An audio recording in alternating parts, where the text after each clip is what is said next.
wife, working in the yard, Dude, sitting you got around it made. sitting You around the got it pool, made. just drinking Mai Tais. I don't really drink Mai Tais, but Who's got it better than you? But were you able to share the show over on your Facebook page?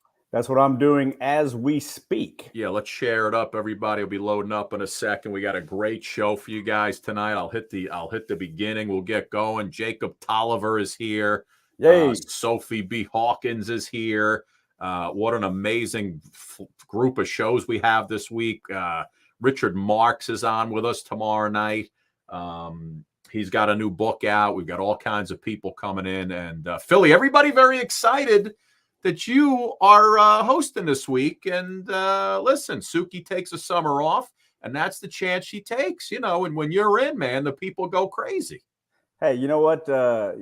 Shout out to Suki. I know, she's got a family, she's got little kids, and she has to do some things, which is awesome. But being the team player that I am, I'm saying, hey, coach, take me off the bench. I'm ready to go. I'm ready to go. Put me in, coach. Listen, so a lot of stuff going on we have to talk about. Like I said, Jacob's coming in just a few minutes. He is absolutely insane with the piano. Sophie B. Hawkins, of course, coming up. Damn, I wish I was your lover. Yeah. You know that song, right? And also, Who doesn't? As I lay me down to sleep. She also, did you know she played Janis Joplin in a play, a traveling tour? I did. Which was really cool. She sounds just like her. It's wild. Everybody loading up. Philly Kid, we took last week off. Everybody missing the show, of course. Our Suki and Scott show family. They live for the community that we bring together. So we have an amazing show tonight. Let's get it started. You ready to hit the beginning? You're all loaded up. You shared it up on the old Facebook side? Yes, sir. Let's do it. All right, bud. Here we go. A little 3, 2, 1, and we're off and running. The Suki and Scott Show. This is one of the funnest shows I've ever done. Lady, when you're with me, I'm smiling. It's musical. It's magical. Suki and Scott, that's 7 of Hearts. Exactly. What she said. This is a sexy show.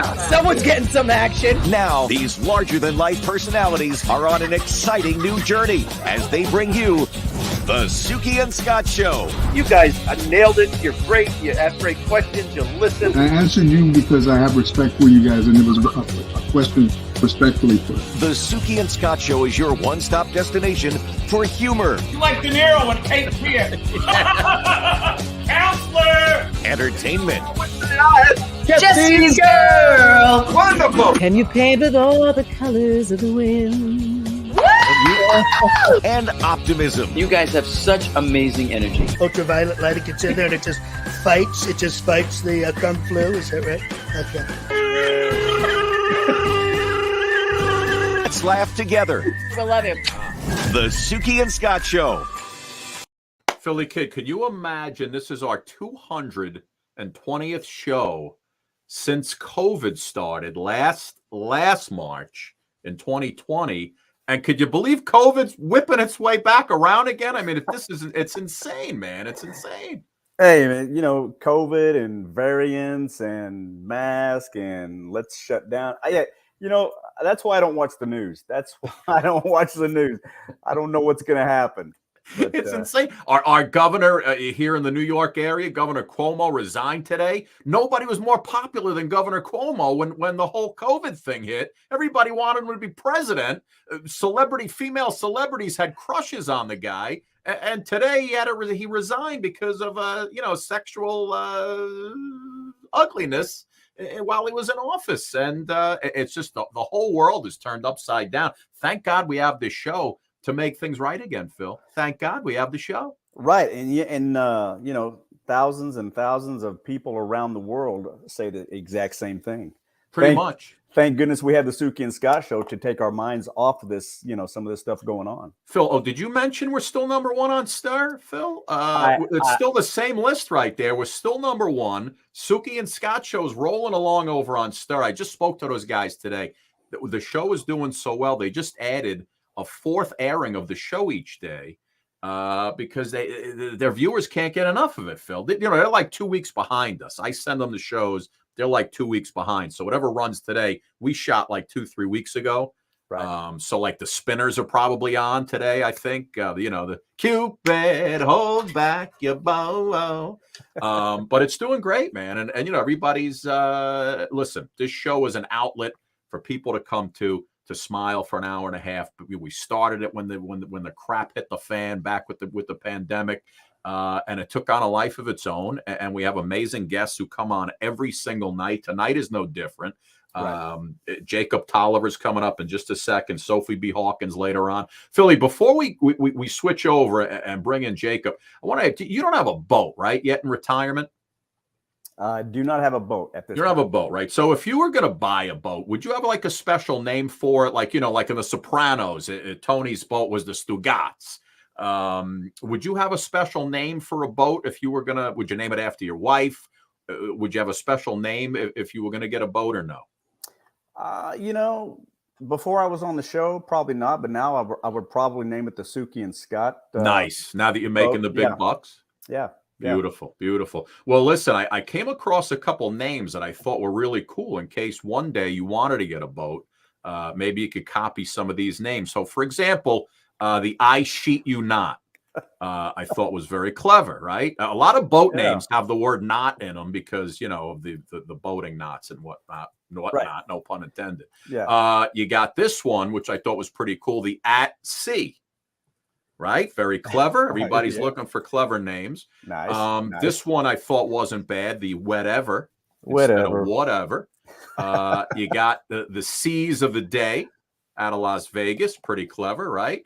And I'm going to give you my top 4. This one right here, Fish and Chicks. I like that one. Okay, yeah. I could see you cruising around on the Fish and Chicks.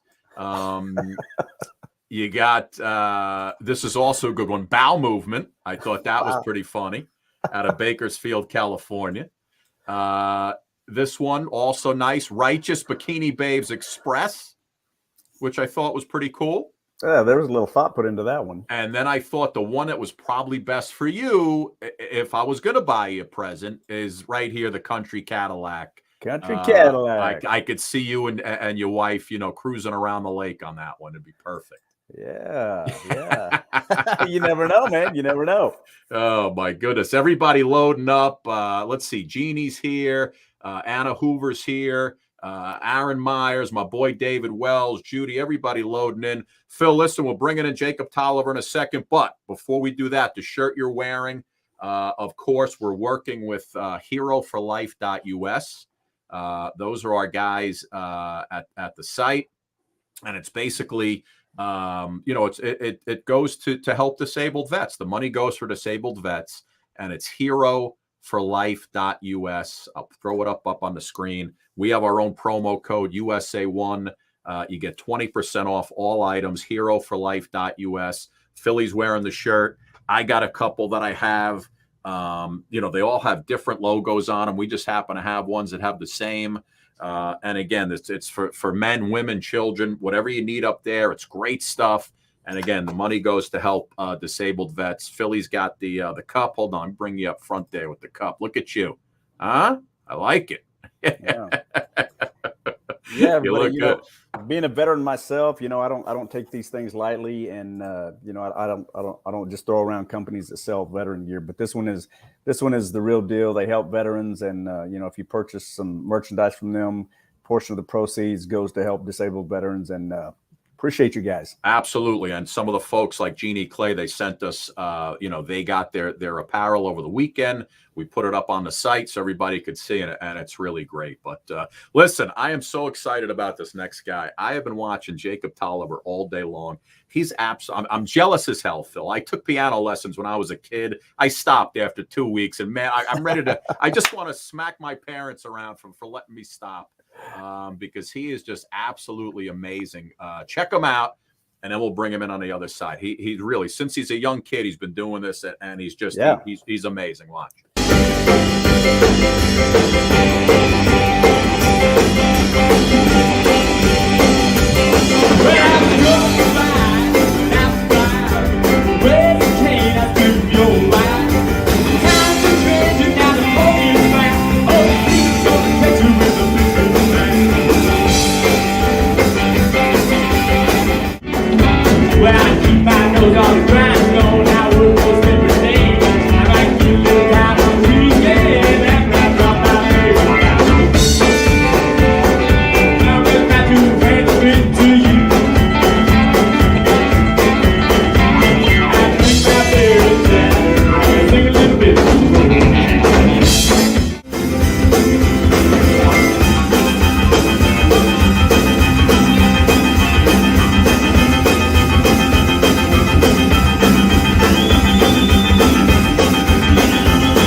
Phil, I can't even air piano. Unbelievable. That's amazing. What's happening, my man? Where'd you find that footage? I got more for you, but don't you worry. That was like one of your demo reels in there. I took some stuff. I don't think I've seen that since I was shot. That was you, right? Sometimes I never know. I just hope for the best. Dude, how you doing, man? You're phenomenal. How are you? We're doing well, man. This is Phil. He's in all week for Sook. He's part of our show. And hi, Jake. How are you? Where are you right now? You're in the middle of what? I am. I'm back home where I'm from in Portsmouth, Ohio. In Ohio. In Los Angeles or Nashville, but I've kind of been hiding out a good portion of the last year here. I kind of ping pong between all three places, but that is unbelievable, man. I have been watching some of your exploits today, and I was telling Phil before the show, dude, you're pretty amazing the way you tickle those ivories. But when did you take lessons when you were younger? How the heck do you get that talent? Yeah, well, it was weird. As a kid, before I even touched a piano, I somehow knew I could play piano. I mean, I would tell my parents or my grandparents or whoever would listen, one day I'll play piano. And so my grandmother was pretty adamant that I got into piano lessons because she had taken piano lessons as a kid. And so she and my parents, they put me into, oh my gosh, they put me into piano lessons. Where are you finding this stuff? I got it all for you, bud. Don't you worry. Insane. That was like my sophomore year of high school. So they put me into piano lessons for a second, and I was in third grade. And wow. I went through every beginner's book there was because I kept using my ear. And the piano teacher, she was very prim and proper and very great, traditional piano teacher, but my ear would take over, and so I would read the page very slowly one time, and it would be very simple, very stuff like that. But I would, I'd be jazzing something up, and she'd be, "Now, Jacob, you're not reading the music," and so after about 9 months of going through every book, every beginner book there was, she just went to my look, he's got a talent, but it does not align with mine, and he's not progressing, and I hated it. I loved the teacher, but hated the prim and proper aspect of his proper posture and and so by that time, 9 months of that, I was sick of it, and I put my keyboard. My gosh, dude, you've done some digging. That's you in front of a little school there, huh? Yeah, that's one of my best friends. She's a teacher, and she had me come play for the kids one day. That's so nice. funny. But then you stopped, and then you picked it up again, right? Stopped for like 5 years, and I was cleaning my bedroom one day, and I pulled the keyboard out from under my bed, and thought, "Yeah, what the heck? I'll plug it in." And I start going like. Whatever. And my dad was walking down our hallway, and he heard me. He pops his head into the room, and he goes, "Is that you?" And I go, "Yeah." And he goes, and so for about 6 months, I took off. And in 6 months, I had it down. I mean, I knew maybe I didn't have the muscle strength or muscle memory or whatever, but I understood what I was doing and where I needed to go. And in 6 months' time, I had it. It was the craziest transformation. And the whole time, my dad especially, he kept saying, "Son, you got to listen to Jerry Lee Lewis. You got to listen to Little Richard. You got to listen to whatever. Like, you're playing just like them." And I'm like, yeah. At that age, parents are always wrong. And so I just kept putting him off. And finally, one night, he had enough of it because I was getting really good. And he goes, "Dude, you guys got to listen to me." This is pre-YouTube, really. So he called the radio station and had them play Great Balls of Fire. And my mind was blown. I'm like, holy sheet. I go back to your boat joke. Like the boat, yeah.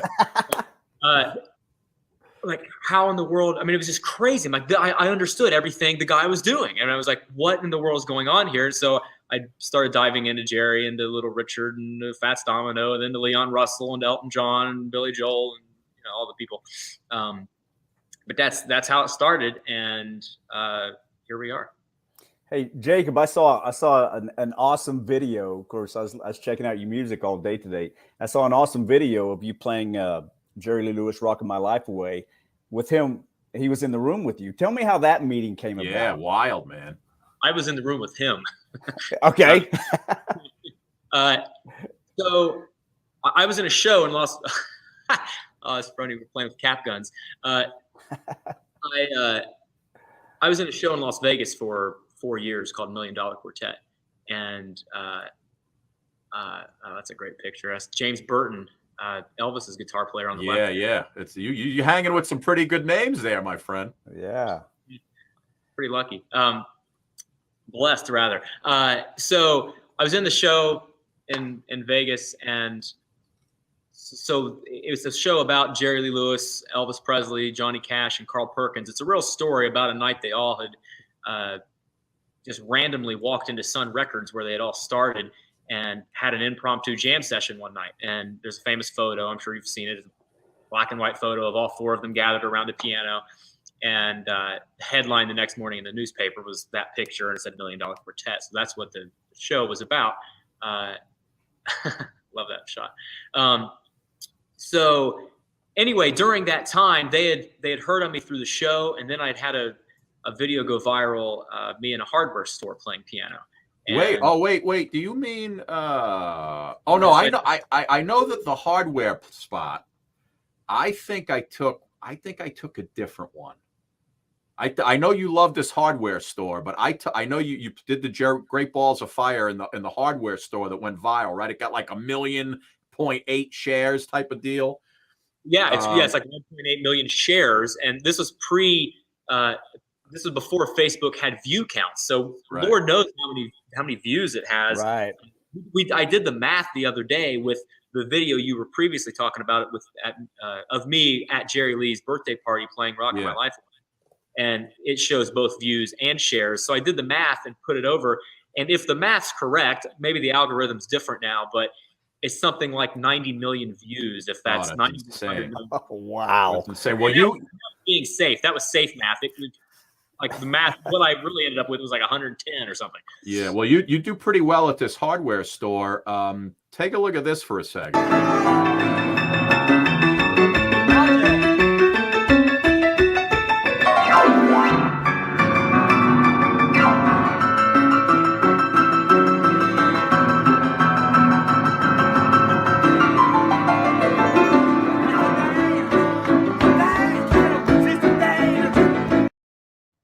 I mean, oh, wow. I don't know how you move your hands that quick. Listen, you know what? Why am I showing all these videos? You got a piano right there, man. Give me a little something, and then we'll continue.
Wow. Hey, I got to tell you, Jacob, our audience, our viewers are going crazy. I mean, wow, that's my kind of music. Keep it up. And Judy Rogers. Oh, they're loving it, man. I love it. It's awesome, man. Everybody's loving that stuff. You know, you talk about the Jerry Lee Lewis stuff and how much, you know, he was one of your guys, right? You're like one of these old souls, Jay, because you're not that old of a guy. I could see that, but you love that you know, that standards type music, right? The Tony Bennett's of the world and those guys, right? And I have here's you on stage. Watch this, Phil. Little good golly. Watch.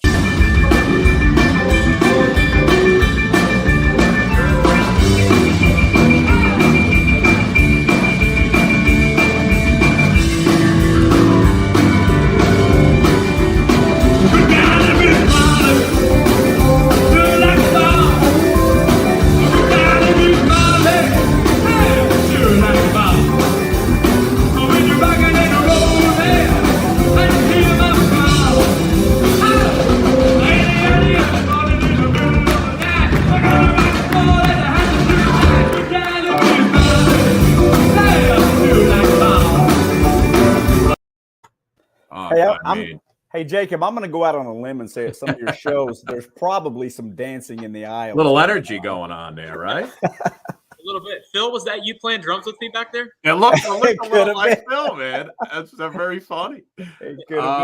Jake, listen, man, we'd be remiss if we didn't talk about you on American Idol. You actually did pretty well. You made it into Hollywood Week, and I watched it. It's too bad I can't play that stuff on here for copyright purposes, Fox and ABC and whatnot. But you did your thing, man, and you you know, J-Lo, and I mean they were dazzled by you, man. They had such a good time with you in that room. It was great. I mean, that had to be a huge high for you, just being in there and seeing the response from those judges. Yeah, it's pretty cool. You know, being a piano guy, I thought that when I walked into the room that I would be just awestruck by Harry Connick Jr., but it's pretty quickly figure it out who the superstar is. J-Lo just, I mean, there's a reason she's J-Lo. She just glows. And I mean, Keith Urban and Harry Connick, they were just like dudes. J-Lo is like, whoa. I mean, it's just it's another level, right? It's just an aura around her. It's absolutely, I've never seen anything like it. She's just a superstar. So are you getting back to pre-pandemic outings and your concerts and whatnot? Yeah, finally. Hallelujah. Yeah. I actually, it kind of goes in with everything we're saying. I actually have a show with Gladys Knight. I'm opening. Whoa. Gladys Knight. Yeah, I just got the call the other day from an agent. He goes, hey, you want to open for Gladys Knight? I'm like, yeah. Wow, that's funny, man. We just Ohio on August 22nd, Kettering, Ohio, and I got a show down. Here in my hometown, actually, it's a pretty big show. It's a Labor Day festival, September 3rd. We're bringing in that drummer that I was just making fun of you, Phil. His name's Kenny Aronoff. He is one of the biggest drummers of all time. I think Rolling Stone just rated him number 9 for the best drummer of all time. He started with John Camp. He's been with Fogerty for 20 years, Bob Seger, Smashing Pumpkins, everybody. Man, oh man. Every show you can possibly imagine. So he's going to come up for that show. And that's September 3rd in Portsmouth, Ohio. I have one in Hiawassee. I'm on the Hiawassee, Georgia on the 20th of this month. So things are finally coming, man. Yeah, no, it's great. You look like you have so much fun. You were working with this young lady, huh? Little Jody Sweet and for Santa Baby. How'd that come about? So I just found myself when I lived in Vegas. I got into this. I found myself in this weird circle of LA people. So you know, LA and Vegas, it's a 45-minute flight. It's a 4-hour drive from one another. So all these celebrities or pretty big people in the industry, they come over to Vegas every weekend. And so being in a show, headlining in a show on the Strip, I got to meet a bunch of people. And so one of my best friends in the world now, he's like my uncle. There's an insane story with that picture. A little share action. Look at you, huh? There's a crazy story there. One of my best friends in the whole wide world, his name's Jeff Franklin. He's the creator of Full House, but I met him through Wink Martindale, if you remember. Oh, Wink! I love Wink Martindale. Me too. I was at a party in Vegas, and it was the opening of some Elvis thing. So our show, there he is. You got my boy Regis in there. Look at Alec Trebek. And God, I love Regis, my man. I love Regis. I was so sad to hear he passed away, and Alec too. But I mean, look at you, man. You're rocking with all the big celebs. Crazy. So the two on the right, Wink Martindale, and that's his son Eric. That was kind of my first link to everything, and through him, I met Jeff Franklin. And then, so Jeff, being the creator of Full House, I found myself in this Full House world. And so all of like the Full House cast, I see them often, and we just have these jam nights together, and Stamos. Oh my God, that's amazing! It's crazy. So anyway, Jody and she had just kind of started expressing some interest in singing, and they were putting her in some singing spots on Fuller House. They were giving her some songs to sing in the show. And so at these parties, we would just kind of mess around, and we'd just do some duets and stuff. And so finally we're like, let's actually record something and put it out. Oh man, good for you, man. Nice. Good to see her. I got to ask you about this because Phil and I, whenever we're on, we're always like, "What's new, Pussycat? Whoa, whoa, whoa!" And here you are with our guy Tom Jones. And then I catch this picture. We're actually playing with Tom Jones, and I'm like, Jesus, this kid's all over the place. Oh my God! What song are you guys doing there? Who knows? I think that was my first night ever playing with him, and we did about 13 in a row that night. Wow, that's unbelievable. That's at Jeff Franklin's house, my buddy Jeff's house. He has these crazy jam nights, and Tom comes over and he'll sing till 5 a.m. And that's unbelievable. First time I was there, I got up and played a song, and everybody in the world's there. I mean, people just come in and out, and it's awesome. And then you people that you don't know that are just really, really, really great musicians, whether they're studio musicians or just play lounges around town. But there's always just a ton, always a ton of great musicians at these parties. So anyway, it was my first time there, and so they called me up like, Jacob, come up and play. And so I played a song, and I forget what it was, but it was something, rock, boogie woogie rock something. It wasn't Jerry Lee, but I don't remember what it was. And little did I know, Tom Jones is the biggest Jerry Lee fan in the world. Oh my God! And this was before I got to know Jerry, and so I didn't know their relationship. They're very close. But so he comes right up to me as soon as I'm done with the song, and he goes, "Do you know any Jerry Lee Lewis, son?" And I go, "Yeah." Yeah, you know it. You know that a little bit. So he goes, "Would you like to do a whole lot of shaking?"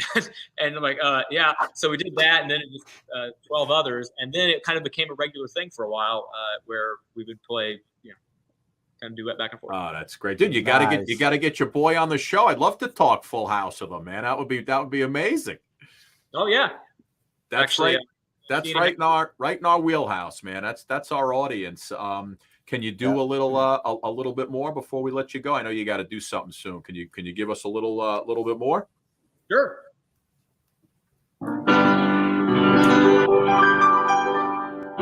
Let's see.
It's good stuff. Nice. It's good stuff. I wish I had a microphone so I could sing something, but yeah, no, it's all right. Listen, man, you're amazing, man. You'll come back another time. But before we go, so one of our audience members was asking, you've played and you've done stuff with a lot of people. Who's one person that you'd love to do something with, like, if you were couldn't play for it, or even just do a duet with?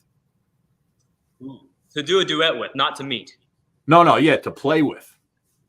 The Stones, duh. The Stones? What's your song? What's your go-to Stones song? Oh, I like a little Star. I like, well, you played Dance Little Sister earlier. Yeah. I don't know. It's, how do you pick a Stones song? I don't know. I love them all.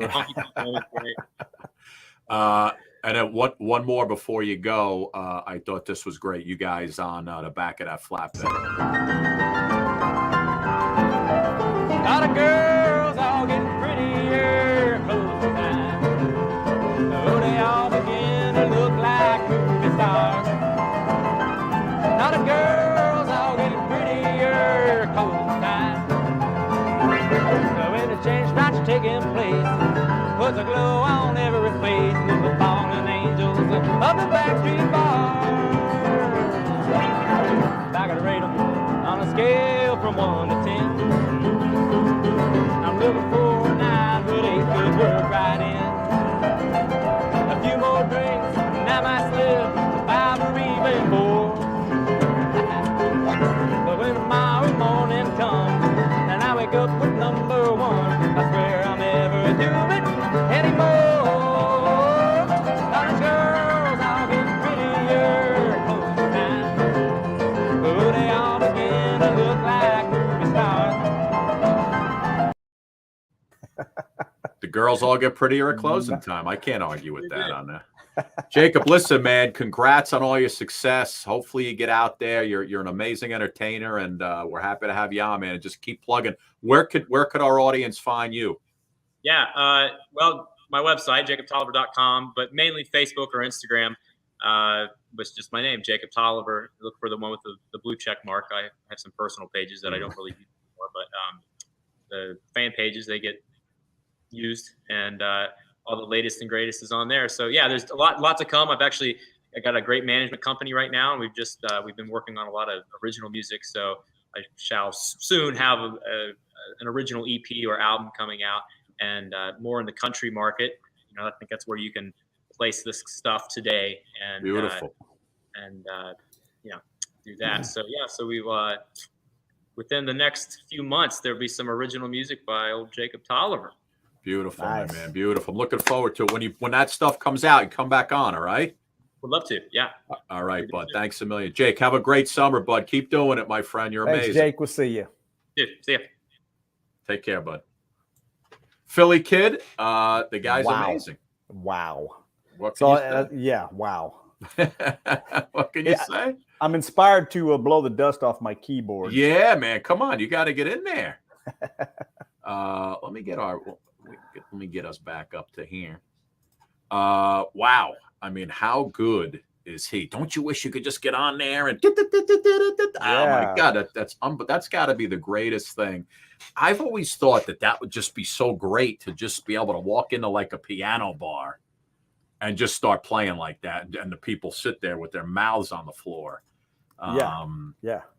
But so listen, we're waiting for Sophie B. Hawkins. Hopefully she comes back, because she was with us at about 7:30. She was supposed to come back at 8 o'clock. Hopefully she is able to get back in. Philly Kid, how was your weekend, my man? What's going on with you? I mean, you and I jumped on last week on the Wednesday. Got a great response. Everybody happy to see you. What's cooking, bud?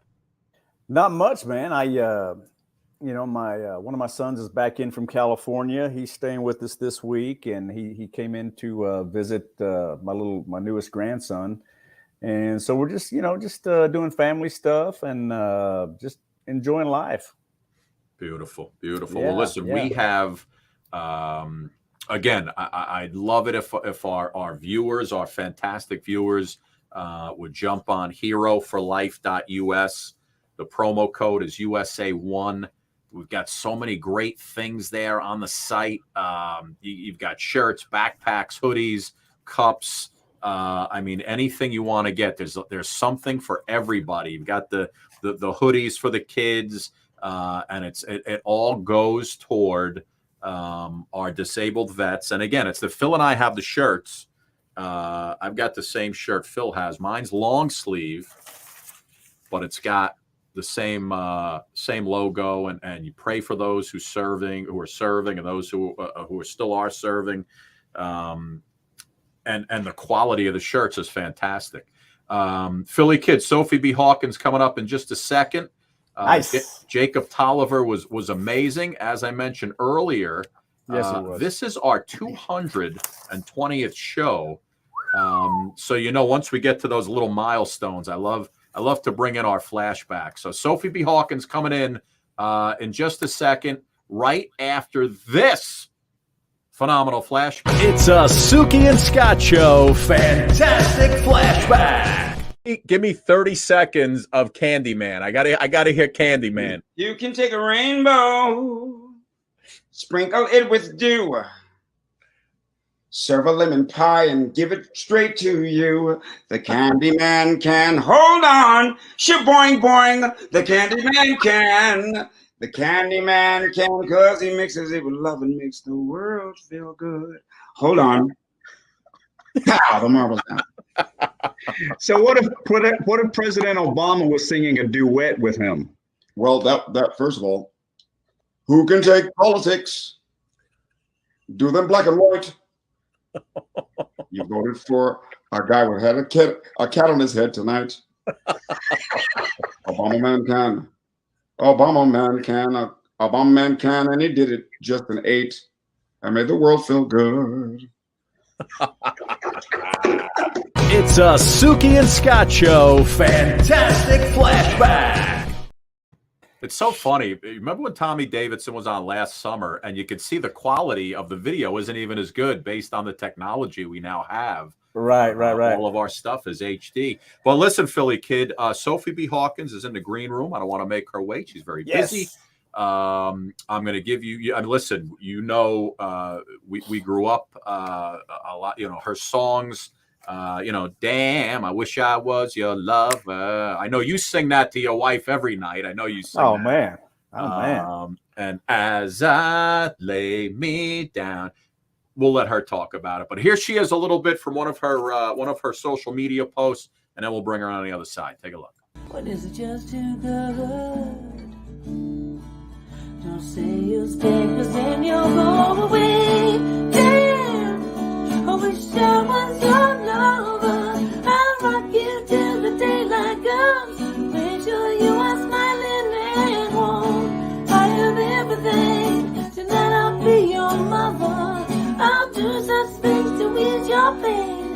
Be your mind and you won't feel ashamed. Just for me there is no other.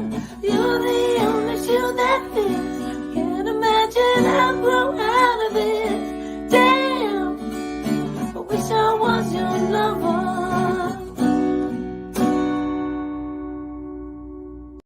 There she is, ladies and gentlemen. Nice. Ms. Sophie B. Hawkins. How are you, young lady? Thank you so much. I'm great. It's really nice to be here with you two fellas. I have a question. Where's Go ahead.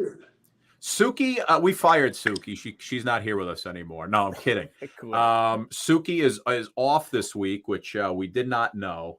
She had another vacation planned, and this ugly guy Phil is part of our show as well. Phil is actually the reason why the show is so successful, because Phil was one of our earliest guests way back 220 shows ago, and it turns out, who knew, the guy with that face. He's a viral superstar. He's got over 10 million views on his pages, and the guy's he's a worldwide celebrity, Sophie. So listen, we let him come on every once in a while. That's fantastic. Because I thought maybe that you were Suki. Who, Phil? Well, I mean anything, right? Anything. Yeah. No. Yeah, I'm a team player. So Scott will tell you, I'll be whoever anybody wants me to be. But hey, listen, Sophie, I got to tell you, I've been listening. Scott told me that you were going to be on the show, and so I was like, Yes, and I've been listening to Sophie B. Hawkins' music most of the day, and I got to tell you, I listened to the Crossing album, and Oh, listen, your acoustic versions, "Damn I Wish Your Lover" and "As I Lay Me Down," the acoustic versions. Listen, I spent many years in the military, and I like to consider myself a tough guy, but I listened to those songs. First, I got chills, and then maybe a tear or two was shed. But I got to tell everybody out there listening, go and listen to Sophie's music, especially those two acoustic versions. And oh my gosh, it's going to touch your soul. It's going to touch your soul. I promise you. that's incredibly kind of you to say. Thank you. You know, that album, did you hear my dogs? I'm sorry. Yeah, that's wait, okay. let me grab one of them. Don't go away. I'm right here. I just have to grab it because, hold on. Yeah. I love it. That's a good looking room she's got there. I love the door. I love the way the door's painted like an art piece. Yeah. Yeah, I just did that. Do you like that? I was gonna say, yeah, I love that. It looks like an art piece on the door. Thank you. I mean, yeah, no, that's let's see, that's a couple, that's 4 colors. I really had fun doing that. So Who was that with you? Who's that with you? This is Finn. She was barking. Hey, Finn or Spin? Finn. Finn. Finn, like Huckleberry Finn. Ah, so cute. The Crossing, I'm so glad you mentioned that album, and I never would have thought you would have said that. That album I recorded in my home studio in Venice, and it was a beautiful studio. Actually, it was a studio that belonged to Ginger Baker, believe it or not. And it was a real recording studio. I don't have it anymore. Sold the house and everything, but that whole album, The Crossing, I recorded myself. I was the engineer on that, and I had my musicians come in and play the different, like Lee Thornburg on the horns and everything. But I love that album, and so because I recorded it, like I was even the engineer on that album. It's very like close to my heart, and so I'm glad you mentioned that album. I love when people discover that album. Yeah, it was beautiful. Those 2 songs, the acoustic versions, I didn't know they existed. You know, of course, I've been listening to the regular version since, you know, when it came out in '92, and I heard those 2 acoustic versions today, and like I say, it's a soul toucher. It is. Wow. Beautiful. Thank you so much for saying that. And Sophie, what's it like for you? I mean, listen, 30 years later, almost 30 years, Tongues and Tails. Yes. You know, your original album in 1992, and that had those 2 original songs on it and a couple other great ones. Well, it didn't have As I. Right. But it had "Damn I Wish I Was Your Lover," yes. But and then "Lay Me Down" came on another album, right? Yes. So what's it like? You know, for me, to be honest with you, 30 years. Well, yeah, it doesn't. The 30 years has been so chock full of amazing experiences that it doesn't register as years to me. It doesn't register as time gone by. It registers as my life growing and fulfilling one dream that leads to another, that leads to another. So basically, Tongues and Tails is going to be, as you said, 30 years old, and there's going to be this anniversary in 2022, and wonderful happenings all around that. And I think for so many people, basically, let me frame it this way. It's what Tongues and Tails means to everyone else that is so important. Because for me, it took, you know, all those years to get to the place to become the person who wrote those songs for Tongues and Tails. But when it hit the world, it was everyone's then. It was their album. It was my fans. And it means so much to people in a way that I can never understand.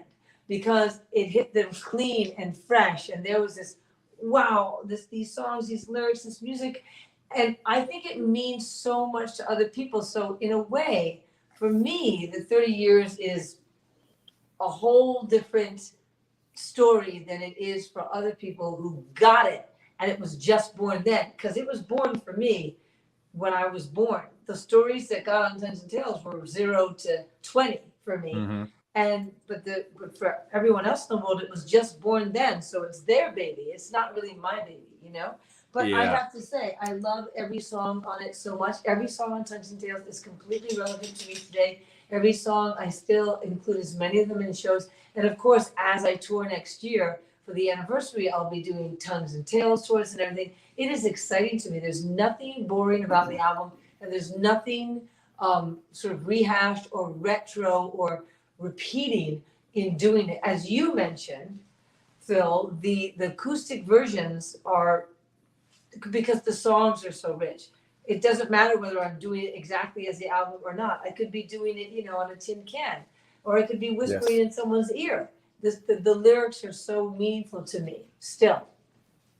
Yes, you could do, and you know, and that's one thing that I noticed. You know, reading some of your biographies and whatnot. You not only are you so talented and such a beautiful person. Your heart is so big. I mean, you human rights, animal rights. I mean, you just that love that you overflows from you. I mean, you can tell that in your songs, and it just it inspires people. I know it inspires me, and it inspires a lot of people. I just want to thank you for doing the things that you do. Thank you. It is a cycle, because when you say that, it makes me feel so humble, and and you know what I also love? Like, you two guys, you could have been joking the whole time, but you went straight for the heart, and I really appreciate that, because then it makes me feel, oh, I'm really safe here. I can be myself. And that's what putting a record out is. You're putting yourself out. I don't know how many people feel that way as artists, but I certainly do. So I appreciate you going right to the heart of it immediately. Thank you. Yeah, no, absolutely. And Sophie, what a lot of folks, I mean, I didn't know, and I was looking it up today. You actually played Janis Joplin. Yes. Right? And the play, it was a touring play, Room 105. I want to play the promo. Yes, please. From that. And then let's talk about Janis on the other side. Watch this. Okay.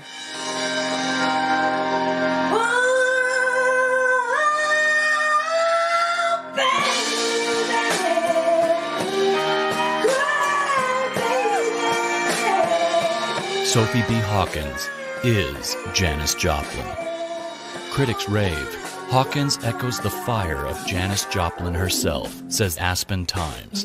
And Pink Vibe says, the spirit of Janis Joplin grasps onto her always unfettered soul.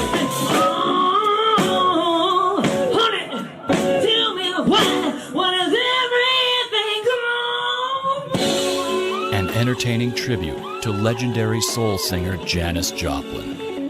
A bittersweet confessional where the spirit of Janis brings us into her world of past and present. Written and directed by award-winning writer-director Gigi Gaston. Call now for tickets at 323-960-1055. Room 105, the highs and lows of Janis Joplin at the Matcha Theater in West Hollywood. Of course, Wow. don't order. That was many years ago, so don't order those tickets. But that was when you were decided to play her. That was a big deal. I mean, Hollywood Reporter, everybody covered it. What was that like for you? Did you have to study her, or you already knew Janis Joplin? You already knew those songs. Let me tell you the truth. The truth of it is, okay, so I was a drummer first, as you probably know. I was an African drummer. And then from African, vibraphone, marimba, drum set, everything. So when I discovered Janis, I was a drummer. So I loved her from the drums. You know, when I learned Janis songs, I learned it as being Big Brother in the Holding Company. So when Gigi asked me to play Janis Joplin, of course, my first reaction was I could never, ever sing Janis Joplin as much as I love her and feel her. And then basically Gigi said, but you've got to try. So what I did was this. I think I did it in a really organic way as me, the songwriter artist. I sat down and I transcribed all of Janis's music note for note, like every flam, every grace note. I wrote it all out, and I did it in many keys to really learn it. Like, seriously, every lyric, every inflection, I wrote it all out. And I learned all her music, and I sang with her for hours. And then I wrote songs as Janis. And I never expected them to be in the play, but like I wrote like a demo, for instance, if I'm too drunk to walk, put me in the car, I'll drive. Just things that I thought Janis would have written back when she was, in her late teens.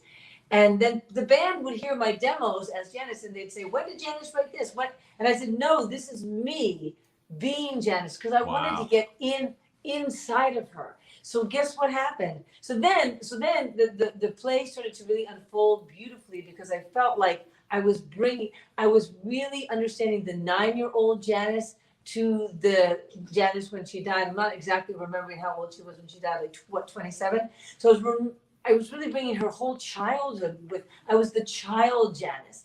And the play was beautifully written also because it included Janice's mother.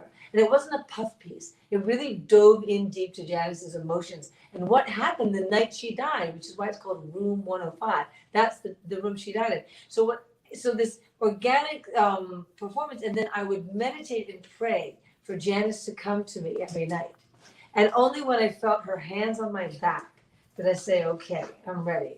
And I'd walk out on stage, and I really felt Janice was with me. I didn't feel I was Janice. I felt like she was coming through me, and she was with me. And when that play ended, I was so distraught because I felt I had to let go of my incredible relationship with Janice. Yeah, I can imagine that. Oh man, it was so emotional. I've never had that kind of emotion on stage because I allowed myself because I felt I owed it to her and I loved her so much. Her friends came to the show and they would give me her jewelry, of course, which I still have, and her clothes because they said, she is here.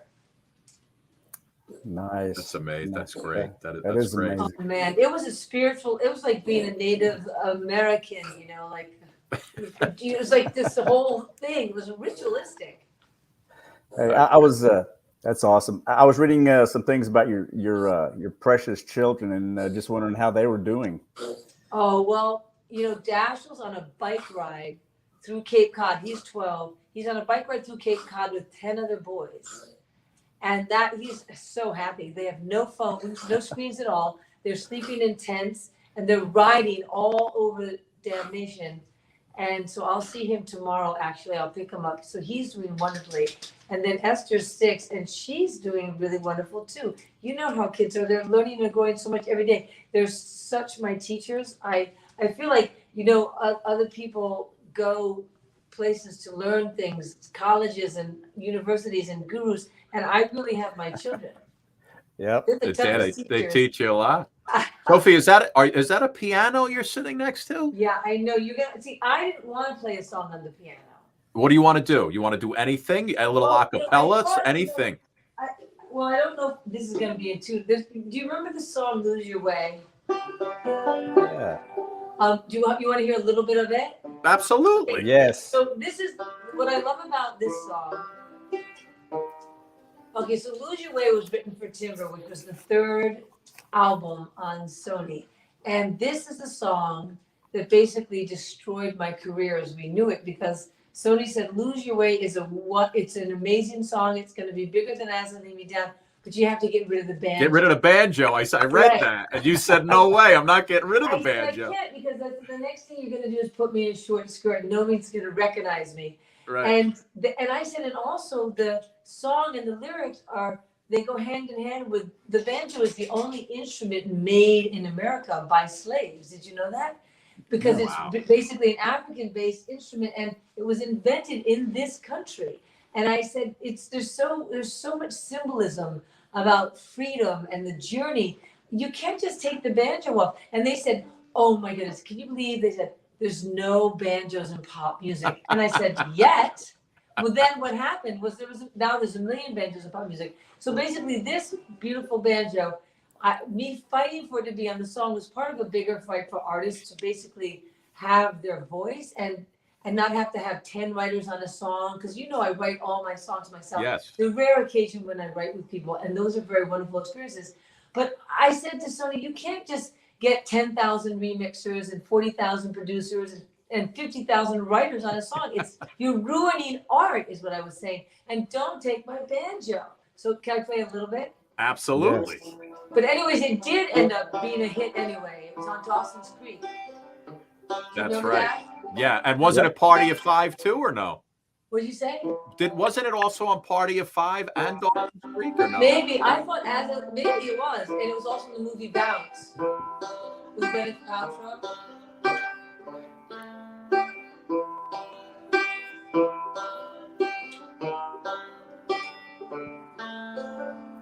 I know it's out of tune. I just had it fixed. It won't go into. I have no confidence and I can't see why I should.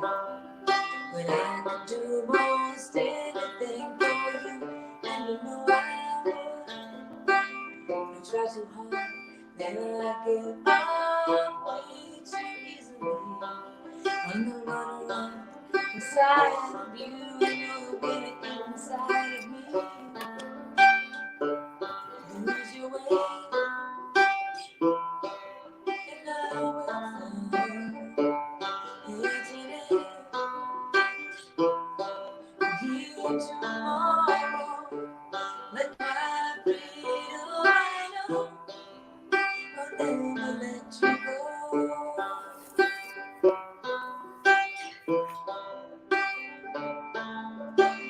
Still wish on an evening star, but I suppose I always will. Every child loses something a whole lot can't fulfill. When you cry, I feel the sky burst open in my veins. If loving you makes a slave of me, then I'll spend my whole life in chains. Lose your way, and I will follow here today. And here tomorrow, let my freedom I know. I'll never let you go. Walk the line, I'll walk inside you. Change your mind, let your love decide you. It's the reason I know I'll never let you go.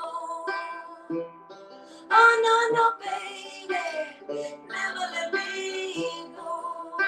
Oh, I wanna play the vibe right now, no. Never let me go.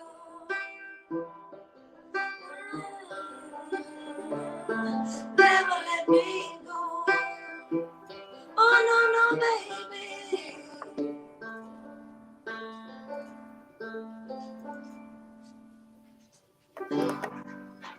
Lose your way, so you can, and I will follow here today. Yeah, yeah, yeah. And here tomorrow. Wow. I don't know how many times a guy can get goosebumps in one day, but you're making my guy cry, Sophie. You're making him cry. It just happened again. The military guy, and I forgot to say thank you so much for your service. I'm so grateful to you. Thank you, Sophie. Thank you. Sophie, everybody, our audience, absolutely loving that song. It even actually came through really nice. It did? When you write a song, right? I wish I was your lover. As I lay me down, and I want to read this so I get it right. The longest running single in Billboard Adult Contemporary chart history, 67 weeks on the charts. When you write a song like as I lay me down, or I wish I was your lover, when you're writing it, before you even record it, when you write songs like those two, do you think to yourself, I got a good one here. This is a good one. This is going to be big. Yes. You know it. You know, Scott, when I wrote Damn, I knew it was the mother load, as they say. And I knew it, and I'm not going to play the song, but I knew it only because if I was going to play another song, I'd want to play a different one. But when this happened, I was so tired. And I was in my apartment. I was like 18 years old or 19. And I meant to go like this. But what I did was this. Do you hear that? Yes. It was that slip of the left hand because I was so exhausted from trying to write a great song. And I said, uh-oh, hold on, everybody. This is enormous. I knew it. I could hear that, I just could hear that forever. I said, I said, I've never quite heard that before. And I said, this is enormous. And then I thought, now you have to follow it up by writing an enormously real song. And it was, on the one hand, I suppose it's like this. You're so in love with someone, you've always wanted to be with them, and they get close to you and you're about to kiss them and you think, oh my God, I can't mess this up. that was kind of how I felt when Dan was coming. Because I said, I know it's big, I know it's the one, but what if I'm not able to do it? What if I'm not able to follow it through? So the weeks that I was really refining it, it was a mixture of fear and awe and incredible excitement. Because you don't have those. I had written hundreds of songs before Dan, and none of them felt that big to me. So but you know what's interesting? It took years for people to hear it. So I had this demo of Damn, I Wish I Was Your Lover, things like this that I still have that demo. Yeah. And people didn't get it. Even my very best friends didn't understand until one person did, Ralph Shuckett. And I talk about that on YouTube because he passed away recently. Or he didn't pass away. He transformed. I don't know what happens when we die. Who does know? But Ralph heard it. And he heard it for what it was, and that was really exciting to me. That moment. Sophie, can you do like 30 seconds a cappella? If you want, I mean, I can play it. If you really, You don't even need to turn around and play it. You could just give me 30 a cappella. Okay, but it's fun to play. I mean, go ahead then. Play. All right, go ahead. I mean, I might as well, right? Go ahead.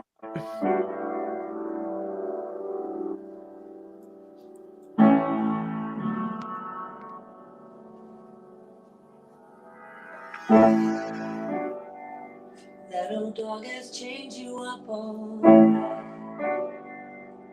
Give you everything you need to live inside just a cage. Sleep beside it into rage. I had a dream I was your hero. Damn, I wish I was your lover. I rock you till the daylight comes. Make sure you are smiling now. I am everything. Tonight I'll be your mother. I'll do such things to ease your pain. Free your mind and you won't feel ashamed. No.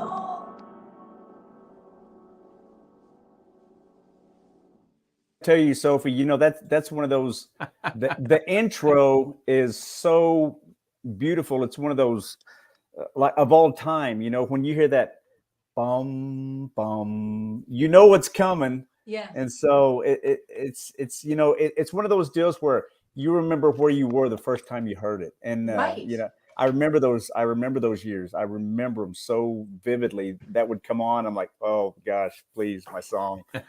You know, you're saying something. I'm so lucky, man. I'm so lucky because I remember where I was the first time I heard it. I was telling you, I was in my room and everything.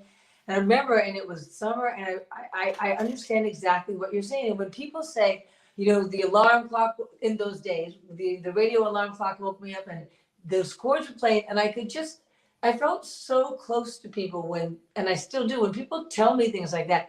I am in this amazing position, and I don't know how I got here, because there's no reason that I should be here.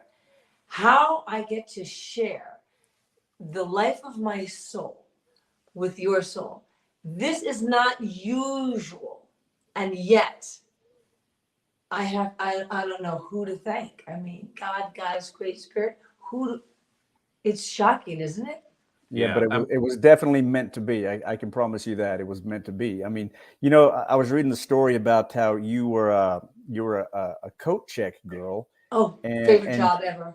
Yeah, and you know, somebody moved you to that place to where Mark Cohen, Grammy Award-winning singer-songwriter, came to see you. Yes. I guess to get his coat, and you gave him a demo tape.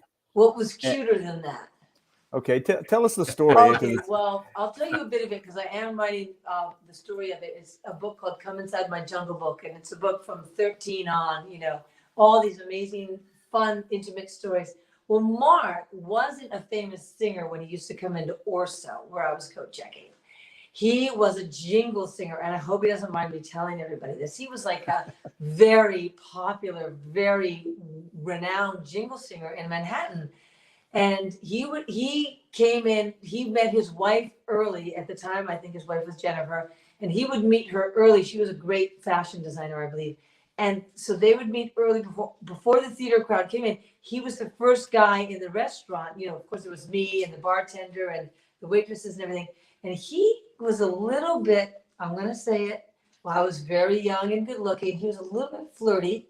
And he got on a stool, a chair, right in front of my coat check window, because I've got a coat check window and I'm reading Anna Karenina. And he gets up there and he starts changing a light bulb. So his whole body is right in my window, and he's changing the light bulb. And I guess we started talking, and he said, "You have a beautiful speaking voice." He said, "I bet you're a singer." And I said, "You know what, Mark? I'm a terrible singer, but I have all these songs." So and he said, "I'd love to hear them." So I handed him a demo tape that said Sophie, my number, 212-724-717. And I handed it to him, and it literally had as many songs as you could smush on a cassette were on there. And what he did was he left it, I guess by accident, on the desk at his jingle studio. Wow. And then that's where Ralph Schuckett, who was just a keyboard player, and Ralph Schuckett picked it up and just listened to it in his Walkman on the way back to Brooklyn. So in a way, it was this incredibly innocent chain of events. Yeah, that's why I say it was meant to be. It was meant to be. Yeah, something, absolutely. The stars aligned. You were placed in that position for a reason, and you inspire millions of people. And I promise you, I'm one of them. And I just want to thank you for everything that you've done. Oh, thank you. I'm so moved by you both. Thank you. By the way, singer, songwriter, and painter. By the way, oh we were yeah, talking about the door behind you, but that's just kind of a door. This is a little something else, because if you go onto your website, there's a whole slew of fantastic art by you, young lady. And yes. How do you have time to even do this? Which one? This one? The American flag. You painted this flag with your feet? Yeah, that's a toe painting. Like fingerprints. Nice. Hey, listen, guys, I really need to tell you, Scott and Bill, that I'm going to put up about 10 new paintings on the website for the holidays. So people should go to sophiebhawkins.com. And also, do you know that I'm performing a lot? I think I have about 17 shows or something on my website. Where are they? Nice. sophiebhawkins.com/tour, I think. And even this week or next week, I'm in West Yarmouth in Massachusetts, and I'm in Connecticut. I'm going to do a charity in Connecticut. Sophie, what's it called? Oh, man, it's Make-A-Wish. And then I've got gigs in the West and Texas and everywhere coming up. Great. Well, there's the website right down there, and that's got your art on it. It's got your story. It's got your your tour dates, and Sophie B. Hawkins. It's been 30 years, right? And you're still knocking them dead. Yes, yeah. You are. Seconds, but yeah, is that your kid in the background, or is my? No, that's your kid in the background. Hey. Oh, that's Phil's kid in the background. Hold on, that's his grandson. Yeah, come here, buddy. I thought that was your daughter in the back, Sophie. I want you to say hi to somebody. I want you to say hi to somebody. All right. That's amazing. Hi, little cutie. Hi. Say hi. Say hi, Sophie. Hi. Sweet. Isn't it the best? Oh, yeah. They talk about teaching us things. Yeah, he teaches me something every single day. Oh man. Phil, what's his name again? So wonderful. Carver. What's up, Carver kid? Hey. Bye, Carver.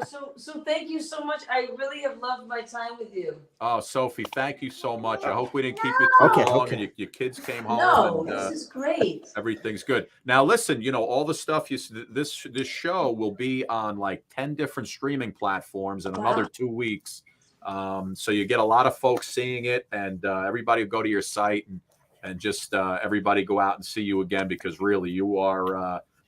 At this point, you're legendary. Anybody you're legendary. So, thank you so much for coming on, Sophie. Bye. And again, it was awesome. Service. Thank you so much.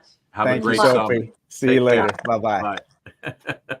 Boys, Phil, she was amazing. She is really an amazing lady. Wow. I mean, man, oh man. Yeah, no, really nice. You know what's great when I hold on, let me just get us back to where we go here. I love when I ask somebody, hey, can you just give us a little bit of the song? And she's like, no, I'll play it. I don't know if she want to play the piano or not, but you want to give us a little acapella? It's more fun to play it. But yeah, she's an awesome lady, man. I tell you what, it's just very inspirational. Just a great person. Yeah, wow, really, really cool. Listen, Philly kid, we got a couple minutes. You want to do a little singing of your own? Yeah, I was. Are you prepared? Are you prepared to do any singing of your own, Phil? Before you do that, maybe I should have played this for Sophie B. Hawkins before you sing, because she probably would have liked to have seen this. You and I in action, but I didn't want to take away from her time. I know she said she only had a little bit of time, but she gave us a full half hour. But we could have played this, Phil. Hey, Scotty, here we go. Are you ready? Little KC of the Sunshine Band, Phil Kid, light it up now. Girl, to be with you is my favorite thing. And I can't wait till I see you again. Yeah. I wanna put on my boogie shoes, just a boogie with you. Yeah, I wanna put on my boogie shoes, just a boogie with you. I wanna do it till the sun comes up. Yeah, you do. Oh yeah. Oh boy, we do, right? I wanna do it till I can't get enough. Gotta be enough sometime. Yeah. Come on now. Yeah. I wanna put on my boogie shoes, just a boogie with you. Yeah. I wanna put on my boogie shoes, just a boogie with you. Hey, Scotty, are you ever sitting around the house and you're like really bored? Oh, yeah. And you wonder, hey, what the heck am I going to do tonight? Here's my suggestion. Go ahead, Phil. Put on your boogie shoes and go out and hit the town, because that's what I'm going to do. Yeah, baby. Yeah, I want to put on my boogie shoes, just a boogie with you. I want to put on my boogie shoes, just a boogie with you. Let's keep saying this, shall we? I want to put on my boogie shoes, just a boogie with you. What do you want to put on, Phil? I want to put on my boogie shoes, just a boogie with you. Couple more times. I want to put on my boogie shoes, just a boogie with you. Do I have to lace them up? Can I just slip them on? Yeah, What's baby. funny, Phil, every time we do those, I'm like, it's 8:30 in the morning for me, and I just rolled out of bed. I didn't even brush my hair, and I'm going to the gym, and I feel like I look like I'm a schlub. But hey, that's the power of the camera. What are you gonna do? Yeah, it kind of hides those flaws. You look like you're fresh and made up and everything. Everybody's like, you look like you have a black eye, Scott. Like, oh, it's just the lighting. It's just the lighting in my car. Oh, Lord. Anyway, listen, let me tell you who we have on tomorrow night, my friend. Tomorrow night, very excited. Richard Marx is here. Richard Marx. Wow. Let me say that again. Richard Marx is here. Hold on to the night. Hold on to the memory. Richard Marx is in the house tomorrow night. Nice. Not to mention Michael Levitt, who is a live event / reality producer, Hollywood, big Hollywood guy, Phil. Yeah. I think we need to come with our acting chops on. We need a scene. We need to do a scene for Michael Levitt. Okay. But he's also a dog rescue, an animal rescue person, and he's coming on with some dogs. I'm hoping maybe we can get some pictures of some dogs that are actually up for adoption. Maybe some of our great audience will want to adopt a dog. So he's coming on. And then we have on Thursday, Ming Da is in the house, our magician friend from Singapore, with some new magic. And this group, Trisha's, a singer, she's on the show on Thursday, and it's going to be fantastic. And we have more coming up the following week. Remember Nancy Allen, the actress? What was she in? Nancy Allen. She was in the movie 1941. She was Oh in, yeah. Yes, I do. She was in that crazy movie with Angie Dickinson. I can never remember the name of the movie with Angie Dickinson. She was also in, Nancy Allen was also, she was the partner in RoboCop. Yeah. Peter Weller's partner in RoboCop. Yeah, she was big, man. Yeah, she's been in some big movies. Now she's involved with an organization, a cancer organization. Mm-hmm. So she's coming on next week. And we got the Kinsman twins. These two boys who were in Cheaper by the Dozen with Steve Martin, these little twins. They were also on Desperate Housewives when they grew up. And now they're like in their early 20s. These good-looking fellas, they're coming on. I guess they're back into the acting game. So we got a lot of good stuff coming up and a lot of musical acts in between. But listen, it's the time of the show where I sit back and I watch you sing, my friend. Yeah, so I was kind of inspired by Jacob Tolliver and his Jerry Lee Lewis stuff, and I'm gonna do a whole lot of shaking going on. Oh, baby, I wish I could play the piano for you. I know, except I'm gonna sing a little sexy version of it. Slow it down just a little bit, and All right, something like this. Light it up. Well, I said, "Come on over, baby." Whole lot of shaking going on. Yes, I said, "Come on over, baby. Baby, you can't go wrong. We ain't faking, 'cause there's a whole lot of shaking going on." Well, I said, "Come on over, baby. We got chicken in the barn." Well, I said, "Come on over, baby. You really got the bull by the horn. We ain't faking, 'cause there's a whole lot of shaking going on." Well, I said, "Come on over, baby. Whole lot of shaking going on." Well, I said, "Come on over, baby. We got chicken in the barn." Whose barn? What barn? Oh, my barn. Well, come on over, baby. We got a whole lot of shaking going on. Yeah. Come on over, baby. We got chick. I thought it was ding ding ding ding ding. He was bang. He wasn't even looking. Yeah, looking, Phil. No, I always wonder if his fingers are sore after a performance, because man, he is getting down on that thing. Here's the hardware thing one more time.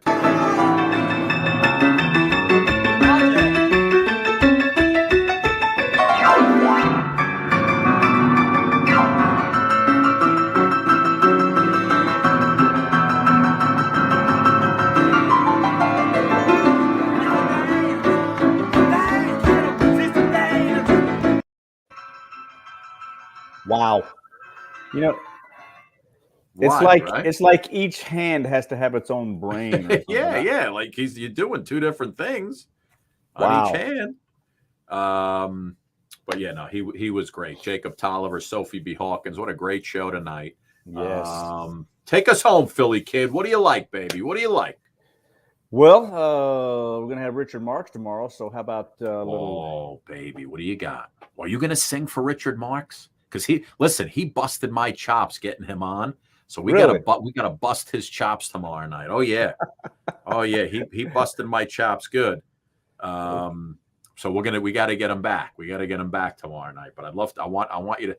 His big songs were he got "Hold On to the Night," right? And "Right Here Waiting." Right here waiting for you, wherever you go. Whatever you do, we should do. We should just not let him talk, and you and I just keep singing, just bust his chop. It don't mean nothing, right? Right here waiting. Endless Summer Nights. I remember that one. And Hold On to the Nights. Yeah, he had a bunch of hits. Yeah. So. Yeah, I'm gonna do. I'll close it out with a little Richard Marx, and oceans apart, day after day, and I slowly go insane. I hear your voice on the line, but it doesn't stop the pain. If I see you next to never, how can we say forever? Wherever you go, whatever you do, I will be right here waiting for you. Whatever it takes, or how my heart breaks, I will be right here waiting for you. Nice. We should, we should do. You and I should do a duet tomorrow, like with on the app with music, and that's how we'll bring him into the show. Instead of playing him, I'll play us. We'll talk about it, but he busted my chops to getting him on here. Really? Yeah. But I told him we're gonna get along fine because he's a ball buster. Nice. Yeah. But my kind of guy. Yeah, we'll have some fun. But anyway, Philly Kid, good night, good show. We're Awesome. back in the saddle. And what do you do now for the rest of the night? What do you do? Yeah, well, I'm gonna go in here and visit. Go back to your house. Oh, you got your grandsons there. Yeah, my grandson's there right now, and my son in from California. So we're just gonna sit around, probably sit out by the pool with turn the lights on and just visit. Nice. Yeah. That's so fun. I thought that was her kid in the background. I was hearing the noises. I'm like, oh, yeah. I was about to say, Sophie, bring your daughter in. All right, hit it, baby. Good night, sweetheart. Well, time to go. Good night, sweetheart. Well, it's time to go. We hate to leave you, but we really